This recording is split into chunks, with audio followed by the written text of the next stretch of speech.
This is the AWS Morning Brief Security Edition. AWS is fond of saying security is job zero. That means it's nobody in particular's job, which means it falls to the rest of us. Just the news you need to know, none of the fluff. Writing ad copy to fit in a 30-second slot is hard, but if anyone can do it, the folks at Quali can. Just like their Torque infrastructure automation platform can deliver complex application environments anytime, anywhere, in just seconds instead of hours, days, or weeks.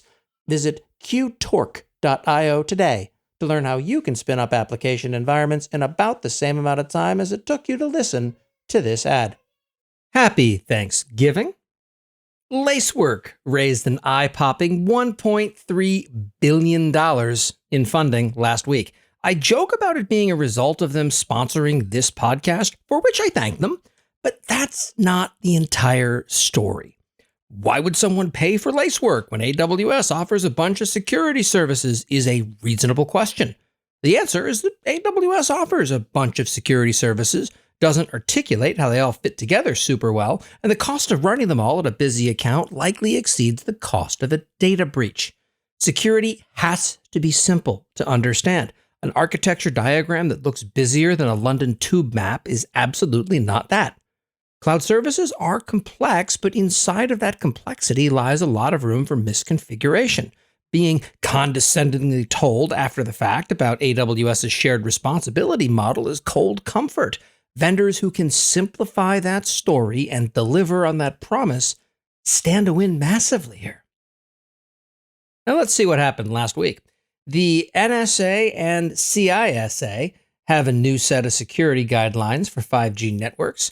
I'm sorry, but what about these is specific to 5G networks? It's all about zero trust, assuming that any given node inside the perimeter might be compromised, and the like.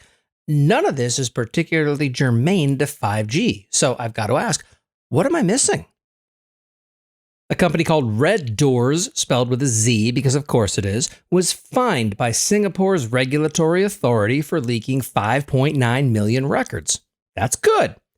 The fine was $54,456 US, which seems significantly less good. I mean, that's cost of doing business territory when you're talking about data breaches. In an ideal world, it would hurt just a smidgen more as a goad to inspire companies to do better than they are? Am I just a dreamer here? I found a list of 4 security questions to ask about your Salesforce application, and it's great. And I don't give a toss about the Salesforce aspect of it. They are 1, who are the users with excessive privileges? 2, what would happen if a legitimate user started acting in a suspicious way? 3, what would happen if a threat actor gained access to sensitive data through a poor third-party integration? And 4, what would happen if your incident log is not properly configured? These are important questions to ask about basically every application in your environment. I promise you won't like the answers, but attackers ask them constantly. You should too. This episode is sponsored in part by something new. Cloud Academy is a training platform built on 2 primary goals: having the highest quality content in tech and cloud skills, and building a good community that is rich and full of IT and engineering professionals. You wouldn't think those things go together, but sometimes they do. It's both useful for individuals and large enterprises, but here's what makes this something new. I don't use that term lightly. Cloud Academy invites you to showcase just how good your AWS skills are. For the next 4 weeks, you'll have a chance to prove yourself. Compete in 4 unique lab challenges where they'll be awarding more than $2,000 in cash and prizes. I'm not kidding. First place is $1,000. Pre-register for the first challenge now. One that I picked out myself on Amazon SNS image resizing by visiting cloudacademy.com/Corey, Corey. That's cloudacademy.com/Corey. We're going to have some fun with this one. Now, from the mouth of AWS Horse, there was an interesting article there. Managing temporary elevated access to your AWS environment. Now, this post is complicated, but yes, ideally, users shouldn't be using accounts with permission to destroy production and day-to-day use. more restricted permissions should be used for daily work, and then people elevate to greater permissions only long enough to perform a task that requires them. That's the Linux sudo model. Unfortunately, implementing this is hard, and sudo zsh is often the only command people will run from their non-admin accounts. And one more. Everything you wanted to know about trusts with AWS managed Microsoft AD. Look, I don't touch these things basically ever. I haven't done anything with Active Directory since the mid-noughts, and I don't want to know anything about them.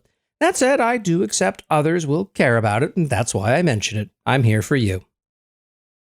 And lastly, as far as tools go, have you ever tried to work with CloudTrail logs yourself? Yeah, you might have noticed the experience was complete crap. This is why I talk about Trail Scraper, which I discovered last week. It makes it way easier to look for specific patterns in your logs, or even just grab the logs in non-compressed format to work with more easily.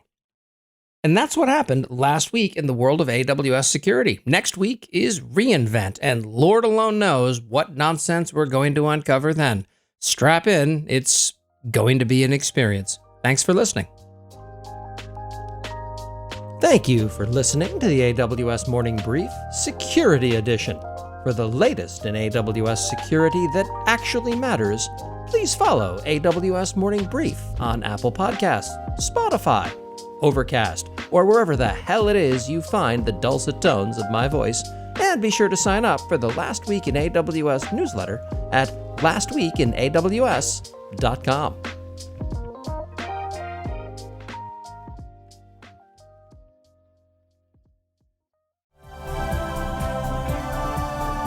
This has been a Humble Pod production. Stay humble.